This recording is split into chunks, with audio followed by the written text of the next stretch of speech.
জানি তাই আজকে আমরা কিছু কিছু প্রশ্নের উত্তর জানব।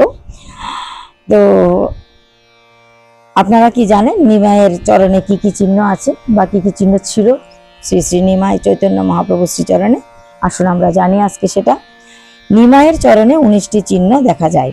সে 19টা চিহ্ন হচ্ছে ধ্বজা, পদ্ম, বজ্র, অঙ্কুশ, জব, স্বস্তিক, ঊর্ধ্বরেখা, অষ্টকোণ, ধনু বা যাকে ইন্দ্রচাপ বলা হয়, ত্রিকোণ, কলস, অর্ধচন্দ্র, অম্বর শূন্যাকৃতি, অম্বর মানে শূন্যাকৃতি, মৎস্য, গোপদ, জম্বুফল, চক্র, শঙ্খ ও ছত্র।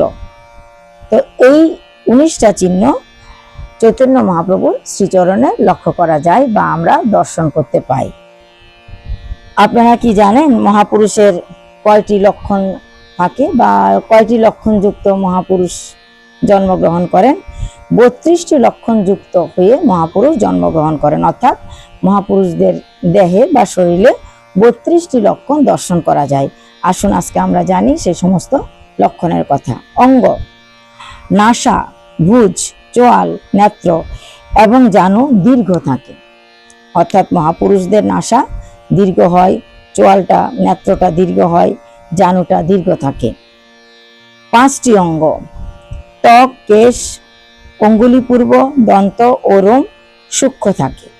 7টি অঙ্গ: নেত্রপ্রান্ত, পদতল, করতল, তালু, ওষ্ঠাধর, জিহ্বা এবং নখ রক্তবর্ণ থাকে। 6টি অঙ্গ: বক্ষস্থল, স্কন্ধ, নখ, নাসিকা, কটিদেশ এবং মুখ উন্নত থাকে।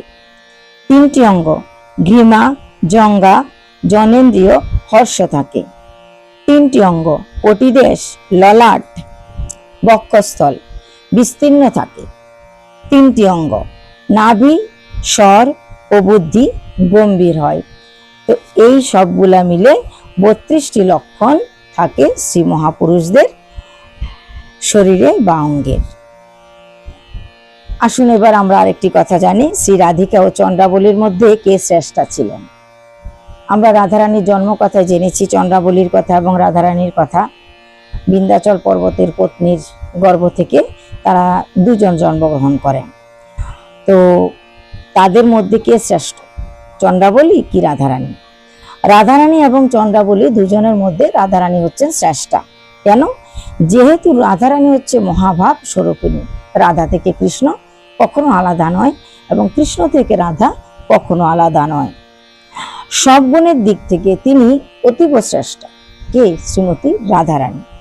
শ্রী রাধার চিত্ত, ইন্দ্রিয়, কায়াদি রক্ত মাংস দ্বারা গঠিত নয়। শ্রী রাধার শরীর কখনো রক্ত মাংস দ্বারা গঠিত নয়। তা কি দিয়ে গঠিত? তা কেবল ভগবান শ্রীকৃষ্ণের প্রেম দিয়ে গঠিত। তো শ্রীমতী রাধারানী কে? শ্রীমতী রাধারানী হচ্ছে প্রেমের ধারা। সুতরাং শ্রী রাধার দেহ প্রেম উপাদানগত ভাবে একই বস্তু, তাই শ্রী রাধা হচ্ছে প্রেমের ধারা। যে রাধা সেই হচ্ছে কৃষ্ণ। আর এই রাধা রাধা বলতে বলতেই কিন্তু ধারা উচ্চারিত হয়।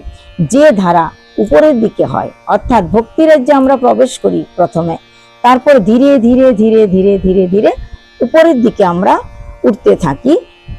ভক্তিটা কখনো কমে না, ভক্তিরস কখনো আমাদের কমতে থাকে না, ধীরে ধীরে ধীরে ধীরে বাড়তে থাকে। শ্রীমদ্ ভাগবত গীতা অর্জুনকে প্রশ্ন করেছিলেন, অর্জুন ভগবান শ্রীকৃষ্ণকে প্রশ্ন করেছিলেন যে কোনো এক জায়গায় ভক্ত যদি ভগবানের ভজনা বন্ধ করে দেয় তাহলে কি হয়? সে কি আকাশে ছিন্ন ভিন্ন মেঘের মতো বিলীন হয়ে যায়? ভগবান বললেন, না, আমার ভক্ত কখনো সেরকম হয় না। যেটুকু পর্যন্ত ভজন করেছে তারপর থেকে আবার তার ভজন শুরু হয়। অর্থাৎ আমরা ভজনের উপরের দিকে কেবল উঠতেই থাকি। সে এই জন্মে না হোক তারপরের জন্মে, তারপরের জন্মে না হোক তারপরের জন্মে, কিন্তু উপরের দিকে উঠতে থাকবো। শ্রী রাধারানীর যে প্রেমের ধারা সে নিচ থেকে উপরের দিকে উঠতে থাকে। তাই শ্রী রাধার মতো শ্রেষ্ঠা নারী দ্বিতীয় আর কেউ নেই। রাধা কৃষ্ণ আলাদা কোনো তত্ত্ব নেই।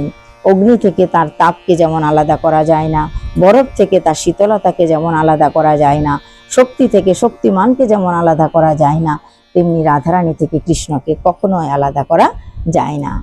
জয় নিতাই, জয় শ্রী রাধে।